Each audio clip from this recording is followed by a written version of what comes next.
Hello ناظرین، السلام علیکم۔ آج میں آپ کو بتاؤں گا سرجری کے بغیر دل کے سوراخ بند۔ ڈاکٹروں کی ایک ٹیم نے آپریشن کے بغیر 7 بچوں کے دل کے سوراخ بند کیے۔ ملتان کے چودھری پرویز الہی انسٹی ٹیوٹ آف کارڈیولوجی کے ڈاکٹروں کی ٹیم نے 7 بچوں کے دل کے سوراخ آپریشن کے بجائے اینجیوگرافی سے بند کیے۔ انسٹی ٹیوٹ کے executive director doctor Rana Altaf نے صحافیوں سے بات کرتے ہوئے بتایا کہ مریضوں کی طبیعت میں مسلسل بہتری آ رہی ہے، انہیں جلد اسپتال سے خارج کر دیا جائے گا۔ مریض بچوں کے دل کے اوپر والے حصے میں اٹرائل سیپٹل ڈیفیکٹ (ASD) اور دوسرے حصے میں وینٹریکولر سیپٹل ڈائزیز (VSD) تھا، جس وجہ سے بچوں کے دل میں سوراخ ہو گئے تھے۔ بچوں کے دلوں میں ASD اور VSD ہو جانے کی وجہ سے دل کے اوپر والے حصے سے نیچے والے حصے کو خون کی ترسیل میں رکاوٹ تھی۔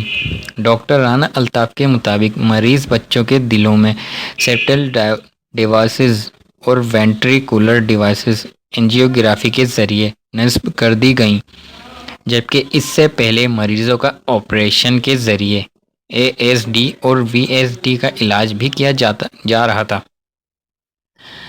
مریض بچوں کے اینجیوگرافی کرنے والی ٹیم میں لندن کے doctor professor Shakeel Qureshi, children complex Lahore کے ڈاکٹر پروفیسر مسعود صادق اور کراچی انسٹی ٹیوٹ آف ہارٹ ڈیزیز کے ڈاکٹر کلیم الدین سمیت دیگر ڈاکٹر شامل تھے۔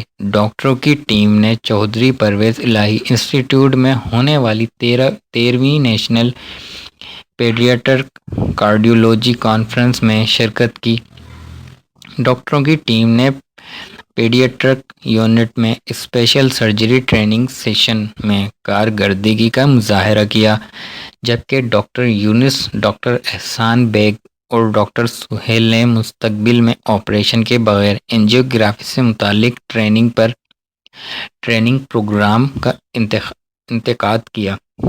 ڈاکٹر رانا الطاف کے مطابق لاہور کے چلڈرن کمپلیکس کے بعد چودھری پرویز الہی انسٹی ٹیوٹ صوبے کا دوسرا ادارہ ہے جو اینجیوگرافی کی سہولت فراہم کرتا ہے۔ ڈاکٹر رانا کے مطابق اینجیوگرافی کے لیے 75,000 سے 1,00,000 روپے تک اخراجات آتے ہیں، جو صوبائی حکومت برداشت کرتی ہے۔ ہماری ویڈیو دیکھنے کے لیے شکریہ۔ ہمارا چینل اردو میڈیا سبسکرائب کرنا نہ بھولیے۔ اللہ حافظ۔